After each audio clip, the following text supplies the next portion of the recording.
සබරගම පළාතේ සොබාදහමේ අසිරියෙන් 90 කෑගල්ල දිස්ත්‍රික්කයේ කෑගල්ල නගරයේ සිට කිලෝමීටර 14ක් පමණ ගිය තැන බෙලිගල රාජමහා විහාරය හමු වෙනවා.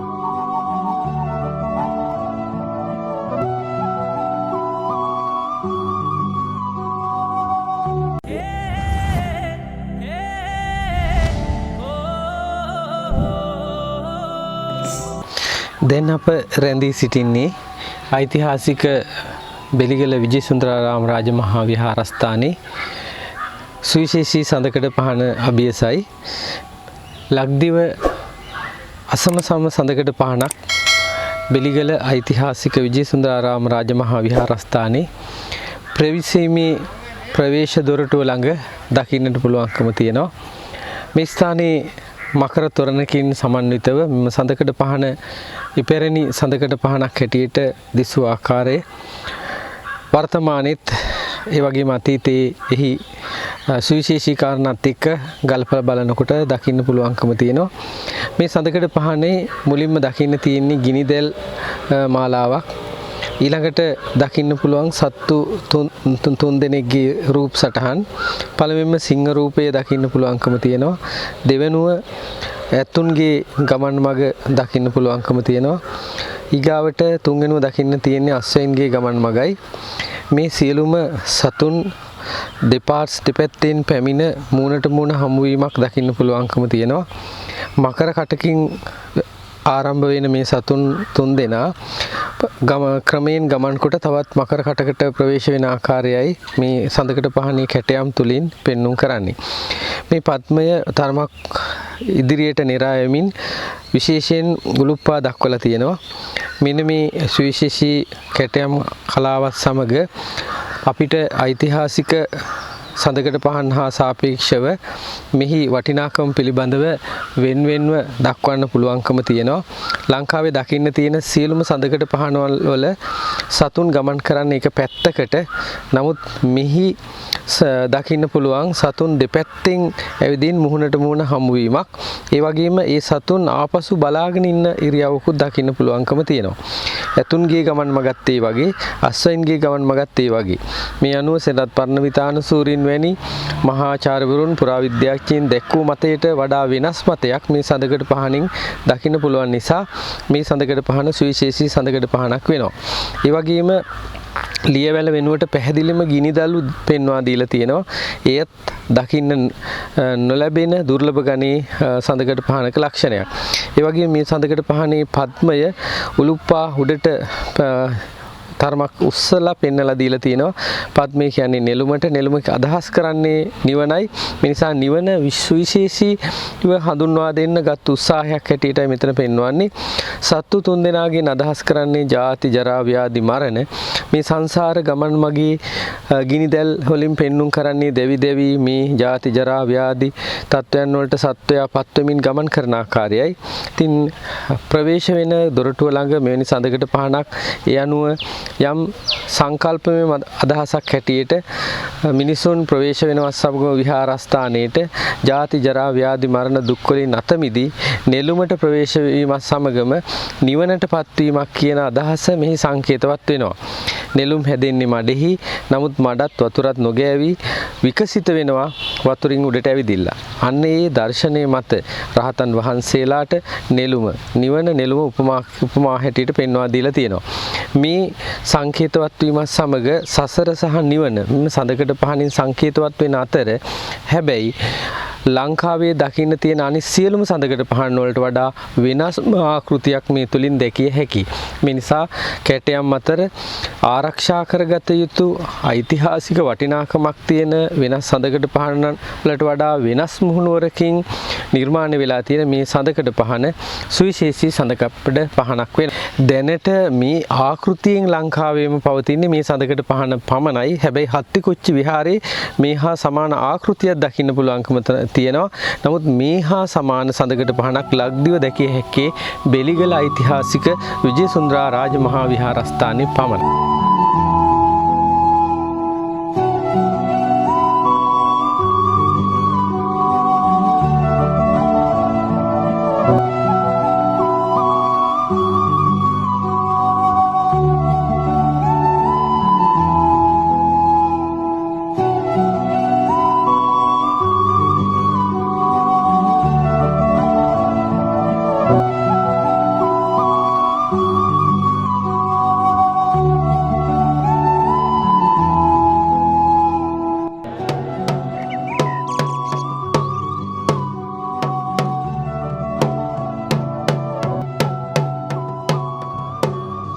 තෙරුවන් සරණයි. මා මේ රැඳී සිටින්නේ ඓතිහාසික බෙලිගල විජේසුන්දරාරාම රාජමහා විහාරස්ථානයේ ජයශ්‍රීමා බෝධීන් වහන්සේ සමීපයෙහි. මේ ජයශ්‍රීමා බෝධීන් වහන්සේ ඓතිහාසික වශයෙන් හා ජනප්‍රවාද වශයෙන් වටිනා ස්ථානයක් හැටියට මුළු මහත් ලංකාවම හඳුනාගත්තු ඓතිහාසික වටිනාකමක් තියෙනවා. මේ ජයශ්‍රීමා බෝධීන් වහන්සේ මළු 3කින් සමන්විතයි. මේ තුන්වෙනි මළුවේ මැද තියෙන අර කණුව මත තමයි, අර සර්කල් එක මත, කොටුව මත තමයි ජයශ්‍රීමා බෝධීන් වහන්සේ වැඩ සිටින්නේ. මේ ඉතිහාසය ගත්තහම බෝධි වංශය, ඒ වගේම තූප වංශය, දළදා වංශය වැනි ඉතිහාස කතාවලට සම්බන්ධ තොරතුරු අපිට ගණනය කරගන්න පුළුවන්. ඒ වගේම මහා වංශයේත් 10 වන පරිච්ඡේදයේ මේ තොරතුරු සඳහන් වෙනවා. එනවා බෝධි වංශයේ සඳහන් වෙන විදිහට දේවානම්පියතිස්ස රාජ්‍ය සමයේදී තිවක්ක කියන බමුණා විසින් මේ මායා රටේ ප්‍රදේශයට ජයශ්‍රීමා බෝධීන් වහන්සේ නමක් වැඩම වූ බව සඳහන් වෙනවා. අනුරාධපුර ජයශ්‍රීමා බෝධීන් වහන්සේගේ දෙවන පියවරේ වැඩමවීම තමයි දෙතිස් පළරුව බෝධීන් වහන්සේ පිහිටවීම කියලා කියන්නේ. යනුව දේවානම්පියතිස්ස රජතුමාගේ මූලිකත්වයෙන්, ඒ වගේම මිහිඳු මහරහතන් වහන්සේගේ අනුශාසනා යටතේ ලංකාවේ විහෙර විහාරස්ථාන ඉදිකිරීමේ පියවරක් හැටියට තමයි මේ දෙතිස් පළරුව බෝධීන් වහන්සේලා රෝපණය කළේ. ඒ අනුව මේ මායා රටේ බෙලිගල විහාරස්ථානයේ බෙලිගල නුවරට එදා වසර 2300කට එහාදී දේවානම්පියතිස්ස රාජ්‍ය සමයේදී තමයි මෙම වැඩමවීම සිද්ධ වෙලා තියෙන්නේ. ඒ ඓතිහාසික පසුබිම අපිට ඉතා හොඳින්ම පැහැදිලි වෙනවා. සම්පූර්ණම ගලින් නිර්මාණය වුණ මළු 3කින් යුක්ත ජයශ්‍රීමා බෝධීන් වහන්සේ නමක් තමයි මේ ස්ථානයේ වැඩ ඉන්නේ. යනුව බෝධි ගරයක ආකෘතියක් දකින්න පුළුවන්කම තියෙනවා. ලංකාවේ ඉපැරණි බෝධිගරයේ නිල්වක්කම බෝධිගරය වුණත් ඒ ආකෘතිය නොමැති වුණත් ඊට සමාන ආකෘතියකින් තමයි මේ බෝධිගරය නිර්මාණය වෙලා තියෙන්නේ. එතකොට මේ ස්ථානයේට අනුරාධපුරයේ සිට පාගමනින් පැමිණි තිවක්ක බමුණා හැතුළු ශිල්පීන් කණ්ඩායම් 18 දෙනෙක් පැමිණි බවයි ජනප්‍රවාදයේ සඳහන් වෙන්නේ. ඒ අනුව මේ ස්ථානයේ ඒ අය ගිමන් හරලා තියෙනවා, රාත්‍රී පහන් කරලා තියෙනවා. මේ තැන තිබිලා තියෙන්නේ බෙලි ගාලක් බවයි සඳහන් වෙන්නේ. ඒ බෙලි ගාලේ එක් ශාඛාවක් උඩ පාත්‍රය තැන්පත් කරලා එදා මේ ස්ථානයේ එදා රාත්‍රිය පහන් කරලා තියෙනවා. පහුදා බලපුවාම සුවිශේෂී අద్భుත ආශ්චර්යමත් කාරණයක් සිද්ධ වෙලා තියෙනවා. ඒ බෙලි ගාල උඩ බෙලි අත්තේ තැන්පත්ව තිබුණු ජයශ්‍රීමා බෝධීන් වහන්සේ පැලිලා මුල් ඇදලා තිබිලා තියෙනවා. මේ නිසා නැකද්දත් බමුණු තීරණය කරලා තියෙනවා මේ ස්ථානයේ තමයි සුදුසුම තැන මේ ජයශ්‍රීමා බෝධීන් වහන්සේ රෝපණය කරන්න කියලා. යනුව බෙලිගාල සුද්ධ කරලා බෝධීන් වහන්සේ රෝපණය කළ නිසා බෙලිගල ඇති වුණ බවත් ජනප්‍රවාදයේ සඳහන් වෙනවා. එතකොට තිවක්ක බමුණ ඇතුළු පැමිණි පිරිස මේ අවට ගම්වල පදිංචි කළ බවත්, ඒ අයට නින්දගම් වශයෙන් කොටස් පැවරූ බවත් අපිට ජනප්‍රවාදයේ සඳහන් වෙන කාරණාවක්. මේ පැත්තේ අපේ ජයශ්‍රීමා බෝධීන් වහන්සේට දකුණු පැත්තෙන් තියෙන බෝදාවල ගම. බෝධීන් වහන්සේට උපස්ථාන කළ බෝදාවල කියන ගම නිර්මාණය වුණ බවයි සඳහන් වෙන්නේ. ඒතකොට බෝධීන් වහන්සේගේ සියලු පිරිසුදු කිරීම, ඒ වගේම උපස්ථාන, පුද පූජා පැවැත්වීම බාරව ඉඳලා තින්නේ බෝදාවල ගම්වාසීන් විසින්. ඊළඟට වඩු ශිල්පීන්ට වඩු කන්ද, ඒ වගේම විවිධ පංචතූර්ය නාදයෙන් පුද පූජා පැවැත්වූ අයට තල්ගම, මේ විදිහට මේ ප්‍රදේශයේ සියලුම ගම් ටික නිර්මාණය වෙලා තියෙනවා. මේ වගේම දළදා වහන්සේ වැඩ සිටි ස්ථානවල දඹදෙණියෙත් ඒ වගේම නිර්මාණය වුණ ගම් ප්‍රමාණයක් තියෙනවා. ඒ ක්‍රමයමයි මෙහෙත් දකින්න පුළුවන්කම තියෙන්නේ.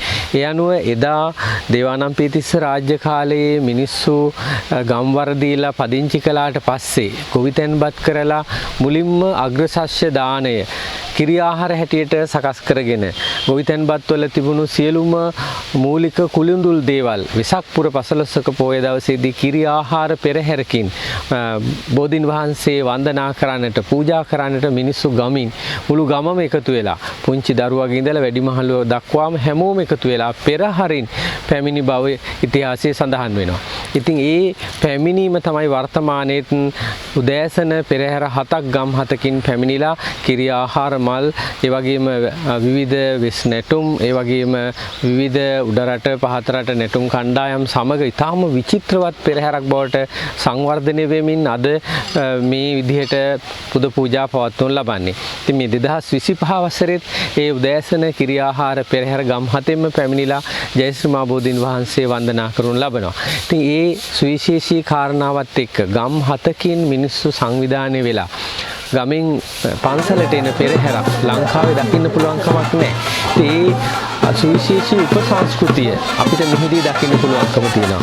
ලංකාවේ පෙරහැරවල් සංවිධානය වෙනවා. පන්සලක් මුල් කරගෙන, එහෙම නැත්නම් එක්තරා සංවිධානයක් මුල් කරගෙන.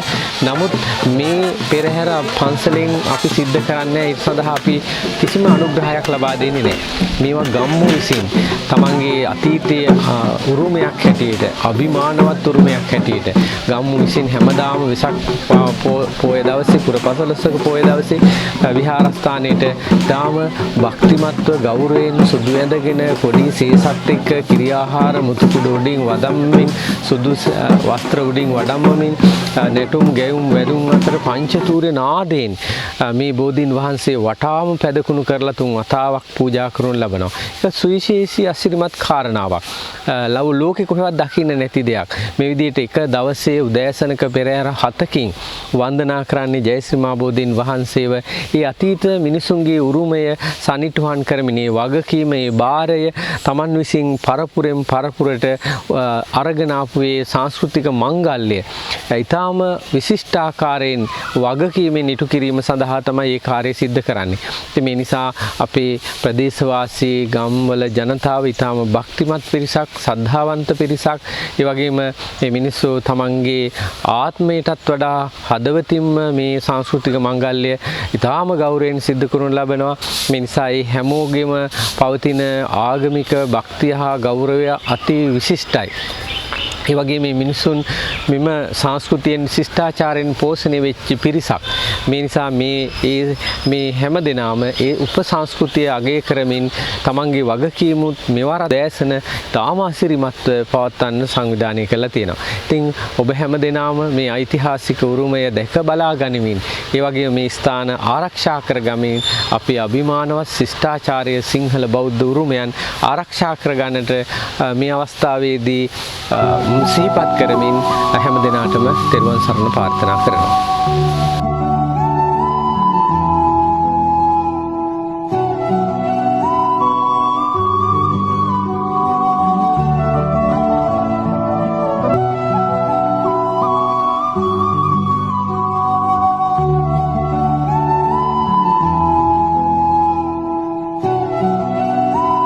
මා මේ රැඳී සිටින්නේ මෙම බෙලිගල ඓතිහාසික විජේසුන්දරාම රාජමහා විහාරස්ථානයේ ඉපැරණි ඓතිහාසික මහා විහාර මන්දිරයේ සමීපේ. මෙම ඓතිහාසික විහාර මන්දිරය මුළුමනින්ම ගලින් නිර්මාණය කරන ලද්දක්. තට්ටු 3කට පැවති බවයි ඉතිහාසයේ සඳහන් වෙන්නේ. පසු කාලීනව නුවර යුගයේදී බිඳ වැටීමෙන් පසුව එක තට්ටුවක් අයින් කරලා දැනට තනි තට්ටුවකකින් දකින්න පුළුවන්කම තියෙනවා. මුළුමනින්ම ගලින් නිර්මාණය කරලා තියෙන්නේ මෙම විහාර මන්දිරය. මේ විහාර මන්දිරයේ සුවිශේෂත්වය තමයි විශාල 32ක් ක්‍රියන් පළල දිග සැතපෙන බුද්ධ ප්‍රතිමාවකුත්, ඒ වගේම සමාධි බුද්ධ ප්‍රතිමාවකුත්, ඒ වගේම හිටි පිළිමයකුත්, ඒ වගේම විසුණුදේව රූපයකුත්, විසුණුදේවයන් වහන්සේගේ රූපයකුත්, බෝසතාණන් වහන්සේගේ රූපයකුත් කියන මේ විදිහට රූප 5කින් ප්‍රතිමා 5කින් අන්තර්ගතව නිර්මාණය කරලා තියෙනවා. හරියට මේ ආකෘතිය අපිට තවත් තැනක දකින්න පුළුවන් නම් දකින්න තියෙන්නේ පොළොන්නරුවේ ගල් විහාරයේ. පොළොන්නරුවේ උත්තරාරාමයේ හෙවත් ගල් විහාරයේ මේ ආකෘතියම හිටි පිළිමය, සමාධි පිළිමය හා සැතපෙන පිළිමය දැකිය හැකි. අනේ සමානව තමයි මේ ප්‍රතිමා ගෘහය නිර්මාණය වෙලා තියෙන්නේ. මෙම සුවිශේෂී ස්ථානය නිර්මාණය වීම පිළිබඳව අපේ තඹසන්නසේ සඳහන් වෙනවා. තඹසන්නස නිර්මාණය වෙලා තියෙන තුන්වන විජේබා රජුරන්ගෙන් පසුව දෙවන පරාක්‍රමබාහු රාජ්‍ය සමයේ. ඉතින් මේ විහාරස්ථානය විශේෂයෙන් දෙවනම්පියතිස්ස රාජ්‍ය සමයේ ඉඳලා අඛණ්ඩව රාජ්‍ය අනුග්‍රහය ලැබුණු රාජ්‍ය සම්බන්ධතා පැවතීමින් වර්ධනය වුණ විහාරස්ථානයක්. විශේෂයෙන් ගජබා රාජ්‍ය සමය, හයවන පරාක්‍රමබාහු රාජ්‍ය සමය, තුන්වන විජේබා රාජ්‍ය සමය, දෙවන පරාක්‍රමබාහු රාජ්‍ය සමය කියන මේ රජවරුන්ගේ පූර්ණ දායකත්වයෙන් අනුග්‍රහය යටතේ විහාරස්ථානයේ සංවර්ධනය වෙලා තියෙනවා. මේ විහාරස්ථානයේ තමයි විජේසුන්දරාරාම විහාරස්ථානයේ හැටියට පැරණි පොත්පත්වල සඳහන් වෙන්නේ. මුලින්ම සංඝාවාසයක් හැටියට තමයි මේ විහාරස්ථානයේ පැවතිලා තියෙන්නේ. විශේෂයෙන් ඔය දෙවන පරාක්‍රමබාහු රාජ්‍ය සමයේ සඳහන් වෙන තඹසන්නසෙහි මෙම ස්ථානයේ සෙන්දිප්පෙර තෙර ස්වාමින් වහන්සේට දෙවා වදාළවම් කියලා සඳහන් වෙනවා. ඒ අනුව මේ විහාරස්ථානයේ මූලික වශයෙන් රහතන් වහන්සේලා වැඩ සිටිය පින්බිමක්.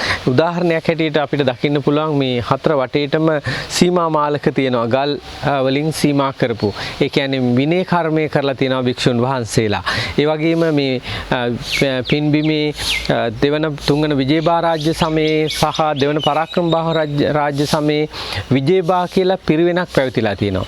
මුලින්ම අපේ පොළොන්නරු යුගයෙන් පසුව අපිට උදා වෙන්නේ දඹදෙණි යුගයේ. දඹදෙණි යුගයේ රාජධානි ඉතාම රහසිගතව සංවර්ධනය වෙච්ච රාජධානියක්. විශේෂයෙන්ම කාලිංග මාග යුද්ධයෙන් පසුව මුළුමනින්ම අපේ සිංහල රාජධානි බිඳ වැටෙනවා.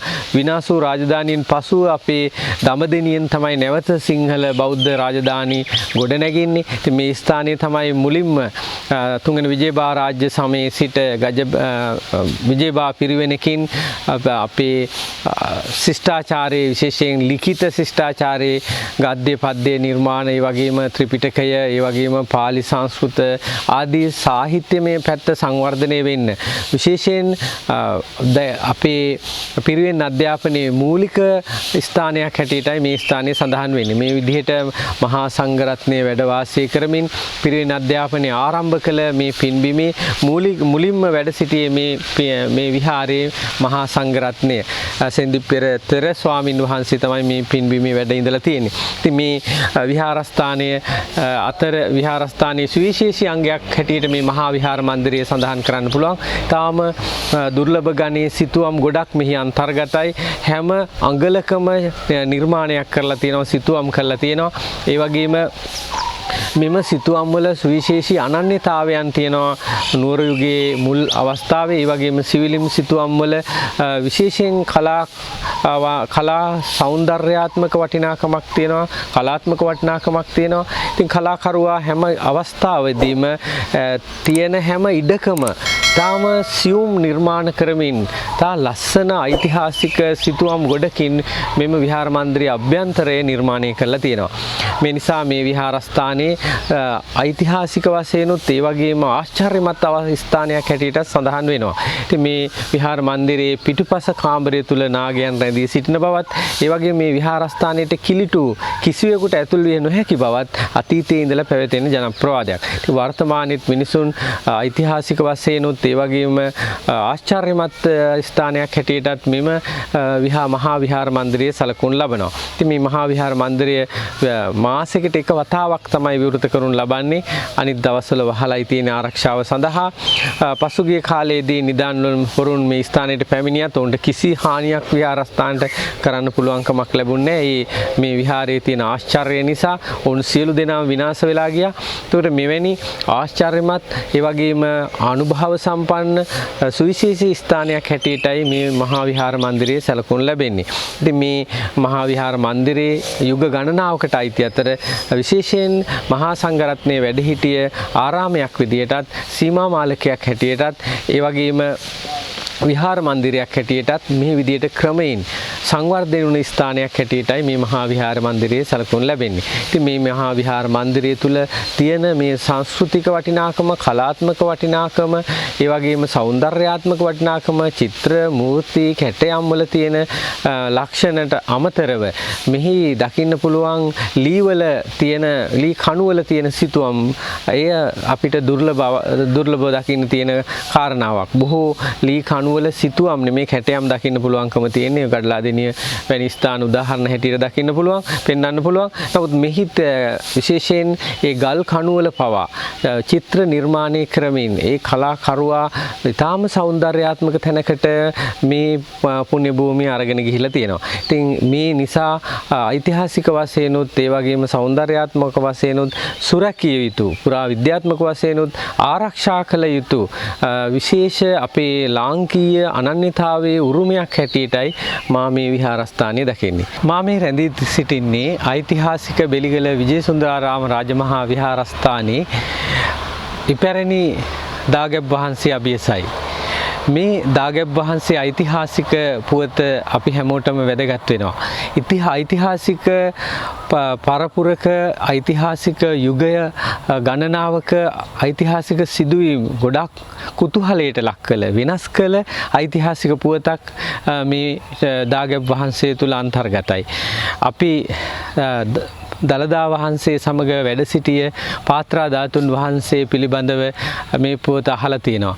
ඉතින් අපේ දඹදෙණි යුගයේ ඓතිහාසික රාජධානිය ඔබ දන්නවා වසර 4ක් බෙලිගල ගල මුදුනේහි තුංගන විජයබාහු රජතුමා රාජධානිය කරගෙන එහි දළදා වහන්සේත් පාත්‍රා ධාතුන් වහන්සේ තැන්පත් කරමින් පුද සත්කාර කළ බව. විශේෂයෙන් පොළොන්නරු යුගයේ කාලිංග මාග ආක්‍රමණයෙන් පසුව තාම සුරක්ෂිත තැනක් බවට පත් වුණේ මේ බෙලිගල රාජධානියයි. අපි බෙලිගල ගල පිළිබඳව සඳහන් කරනකොට එහි මූලික වශයෙන් සඳහන් වෙන්නේ බෙලිගල ගල හඳුන්වා තියෙන බිල්ලසේල කියලා මහා වංශයේ පිළිබඳව 10 වෙනි පරිච්ඡේදයේ සඳහන් වෙනවා. මේ බෙලිගල ගල කේන්ද්‍ර කරගෙන ඉතා සුරක්ෂිත ආරක්ෂිත ස්ථානයක රාජමාලිගාව ඉදි කරමින් තුංගන විජයබාහු රජතුමා වසර 4ක් දළදා වහන්සේට, පාත්‍රා ධාතුන් වහන්සේට උපසත්කාර, සම්මාන, ගෞරව ඒ වගේම පුද පූජාවන් පවත්වලා තියෙනවා. ඒ තුංගන විජයබාහු රජුරුවන්ගේ සිටිය සෝමා කියන දේවිය දළදා වහන්සේ සමග වැඩ සිටිය පාත්‍රා ධාතුන් වහන්සේ මෙම දාගැබ් වහන්සේ තැන්පත් කරමින් ඒ ඓතිහාසික උරුමය, ඒ වගේම මේ වටිනාකම, ඒ වගේම ඊටාම රහසිගතව මෙම ඓතිහාසික පූජනීය වස්තුව සුරක්ෂිත කරන්නට තඹ සන්නසකින් මෙහි සිටිය සෙන්දිප්පෙරුම ස්වාමින් වහන්සේට වගකීම් පවරලා තියෙනවා. ඒ වගේම සෙන්දිප්පෙර බණ්ඩාරයට එම වගකීම් පවරලා තියෙනවා. තේම තඹ සන්නසේ සඳහන් වෙනවා ස්වස්ති ශ්‍රී වෛවසත දලුත ලලිත මහා සම්මත රාජහි පරම්පරානුයාත වල්භව සූර්ය වංශෝද්භූත සොමිච රාජපුත්‍ර පවිත්‍ර ගෝත්‍රාභිජාත ශ්‍රී සිංහලාධිපති ශ්‍රී සංඝබෝසී පරාක්‍රම බාහු චක්‍රවර්ති ස්වාමින් වහන්සේගේ අනින් පාත්‍රා ධාතුව බෙලිගල පිහිටියා හා කියලා. මේ විදිහට ඒ තඹ සන්නස අදත් දකින්න පුළුවන්කම තියෙනවා. ඒ සුවිශේෂී කාරණයක් එක්ක ඓතිහාසික විද්වතුන්, පුරා විද්‍යාඥයින්, ඒ වගේම මේ පිළිබඳව තොරතුරු දත් අය මෙම ස්ථානයේ දාගැබ් වහන්සේ තුල පාත්‍රා ධාතුන් වහන්සේ තැන්පත් කළ බව නිසකවම සඳහන් කරන කාරණාවක්. විශේෂයෙන් කොත්මලේ සංඝවා සිටි දළදා හාමුදුරුව බෙලිගලට වැඩමවීම සමග දළදා වහන්සේත් පාත්‍රා ධාතුන් වහන්සේ දෙනම වැඩම කළා. හැබැයි බෙලිගලින් පසුව පාත්‍රා ධාතුන් වහන්සේ දඹදෙණියට වැඩම කළ බව කිසි ඉතිහාස පොතක කිසිම තැනක සටහන් වෙන්නේ නැහැ. පාත්‍රා ධාතුන් වහන්සේ මෙහි පිහිටිය බවයි එම තඹසන්නසේ සඳහන් වෙන්නේ. ඒ අනුව ඓතිහාසික වශයෙන් ඊටාම වටිනා සුවිශේෂී ස්ථානයක් තමයි ලෞතර බුදුරජාණන් වහන්සේ වැළඳු පාත්‍රා ධාතුන් වහන්සේ නමක් මෙහි පිහිටීම. විශේෂයෙන්ම පාත්‍රා ධාතුන් වහන්සේ පිළිබඳව විවිධ විචාරකයන්ගේ විවිධ අදහස් දකින්න පුළුවන්කම තියෙනවා. නමුත් බොහෝ දෙනාගේ පිළිගැනීම තමයි මෙම දාගැබ් වහන්සේ තුල සෝමා දේවිය විසින් මෙම නිර්මාණය කිරීමේ අනතුරු ඉතාම රහසිගතව තඹ සන්නසකින් පවරා මෙම උරුමය මේ ස්ථානයේ ආරක්ෂා කිරීමට රාජ නියෝගයෙන් පැවරූ බව. ඒ අනුව ලෞතර බුදුරජාන් වහන්සේ දන් වැළඳූ පාත්‍රා ධාතුන් වහන්සේ නමක් වැඩ සිටීමත්, දළදා හාමුදුරු වැඩ සිටීමත්, ජයශ්‍රී මා බෝ හාමුදුරුවෝ දෙතිස්පළරුව බෝධීන් වහන්සේ වැඩ සිටීමත් මෙම ඓතිහාසික උරුමයන් සංකේතවත් කරමින් දළදා වහන්සේ වෙනුවෙන් අදත් වෙසක් පුර 15ක පොය දිනේට සෑම වර්ෂයකම වෙසක් පුර 15ක දින රාත්‍රියේදී ගම් හතේ මිනිස්සු පෙරහැර 7කින් දළදා වහන්සේ වඳින්නට, පාත්‍රා ධාතුන් වහන්සේ වඳින්නට පෙරහැරින් පුද පෙරහැරින් පැමිණෙනවා. අලි ඇතුන් සහ පංචතූර්ය නාදයෙන් උඩරට පහතරට නැටුම් කණ්ඩායම්, ඒ වගේම සබරගමු නැටුම් මේ වගේ විචිත්‍රවත් වෙමින් සුවිශේෂී පෙරහැරක් හැටියට පෙරහැර 7ක් මේ විදිහට රාත්‍රියේදී ලංකාවේ එකම දවසක පෙරහැර 7ක් ගම්මුන් විසින් සංවිධානය කරලා පැමිණෙන එකම විහාරස්ථානයේ බෙලිගල රාජමහා විහාරස්ථානයයි. යන උදේරා පෙරහැර 7කුත් රාත්‍රී පෙරහැර 7කුත් හැටියට පෙරහැර 14ක් මේ ඓතිහාසික බෙලිගල විජේසුන්දරාරාම රාජමහා විහාරස්ථානයේ කේන්ද්‍ර කරගෙන ගම් වැසියන් විසින් ඉතාම සද්ධාවෙන් සිදු කරනු ලබනවා. මේ නිසා මේ බෙලිගල කියලා කියන්නේම සුවිශේෂී උපසංස්කෘතියක්. ලංකාවේ කිසිම තැනක, ලෝකේ කිසිම තැනක දැකිය නොහැකි උපසංස්කෘතියක්. නිසා මේ ඓතිහාසික පින්බිම යුග ගණනාවකින් සංවර්ධනය වුණ ඓතිහාසික වශයෙන්, පුරාවිද්‍යාත්මක වශයෙන්, ඒ වගේම සිංහල බෞද්ධ ශිෂ්ටාචාරයේ අපිට උරුමයන් හැටියටත් මේ උරුමයන් සියල්ලක්ම සුරක්ෂා කළ යුතු, ආරක්ෂා කළ යුතු අභිමානවත් සිංහල ශිෂ්ටාචාරයක් හැටියටත්, ඒ වගේම අපේ උපසංස්කෘතිය තුළ ගොඩ නැගුණු විශේෂ උපශිෂ්ටාචාරයක් හැටියටත් මේ පින්බිම පිළිබඳව විශේෂයෙන් මතක් කරන්නට ඕනේ. මේ අනුව අපේ ලංකාවේ සුවිශේෂී ස්ථානයක් තමයි ඓතිහාසික බෙලිගල විජේසුන්දරාරාම රාජමහා විහාරස්ථානය කියන්නේ. ලක්දිව දැකිය නොහැකි සුවිශේෂී ස්ථානයක් හැටියටත්, ඒ වගේම ආචාර ධර්ම පද්ධතියක්, සංස්කෘතික උරුමයක්, ඒ වගේම ශිෂ්ටාචාරයක්, ඒ වගේම දළදා වහන්සේ, පාත්‍රා ධාතුන් වහන්සේ වැනි අපේ අභිමානවත් උරුමයන් රාශියක් ස්ථාපනය වුණ, තැන්පත් වුණ, ඒ වගේම පවතින ස්ථානයක් හැටියටත් මේ ස්ථානය අපිට ලංකාවාසී බෞද්ධයන් හැටියට, ලෝකවාසී බෞද්ධයන් හැටියට සුවිශේෂී වටිනාකමක් පවතින බව මේ වෙලාවේ හැමෝටම සිහිපත් කරනවා. හැමෝටම මේ ස්ථානයේ වැඳ පුදා ගන්නට ආරාධනා කරමින් හැම දිනාටම තෙරුවන් සරණ ප්‍රාර්ථනා කරනවා.